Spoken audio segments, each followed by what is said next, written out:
Okay, ಇನ್ನು ಲೋಕಸಭಾ ಚುನಾವಣೆಯಲ್ಲಿ ticket ಕೈ ತಪ್ಪಿಬಿಡುತ್ತೆ ಅಂತಕ್ಕಂಥ ಆತಂಕ. ಹಾಗಾಗಿ ಭಗವಂತ ಖೂಬಾ ಅವರು ಹೋಗ್ಬಿಟ್ಟು ನೇರವಾಗಿ ಯಡಿಯೂರಪ್ಪನವ್ರನ್ನ ದೆಹಲಿನಲ್ಲಿ ಭೇಟಿ ಮಾಡಿದ್ದಾರೆ. ಅಂದರೆ ಇಲ್ಲಿನ ಲೋಕಲ್ ಶಾಸಕರೆಲ್ಲ ಸ್ವಲ್ಪ ಅಪೋಸ್ ಮಾಡಿದ್ರಲ್ಲ, ಅವ್ರಿಗೂ ಟಿಕೆಟ್ ಕೈ ತಪ್ಪೋ ಆತಂಕ ಇದೆ.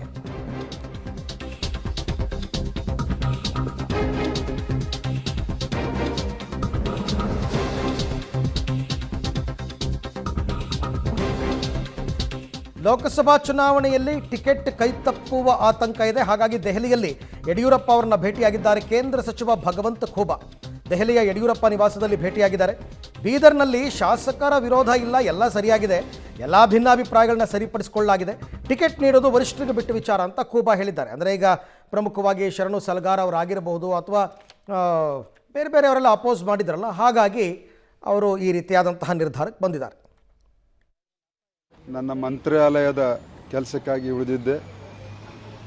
ಕರ್ನಾಟಕದ ಭಾರತೀಯ ಜನತಾ ಪಕ್ಷದ ಪ್ರಶ್ನಾತೀತ ನಾಯಕರಾದಂಥ ಸನ್ಮಾನ್ಯ ಶ್ರೀ BS ಯಡಿಯೂರಪ್ಪನವರು ಬಂದಿದ್ದಕ್ಕಾಗಿ ಅವರ ಆಶೀರ್ವಾದವನ್ನು ಪಡೀಲಿಕ್ಕೆ ಅವರ ಮನೆಗೆ ಬಂದು ಅವರನ್ನು ಭೇಟಿಯಾಗಿ ಅವರ ಆಶೀರ್ವಾದವನ್ನು ಪಡೆದು ನಾನು ಮತ್ತೆ ನನ್ನ ಕಚೇರಿಗೆ ಹೋಗ್ತಾ ಇದ್ದೇನೆ.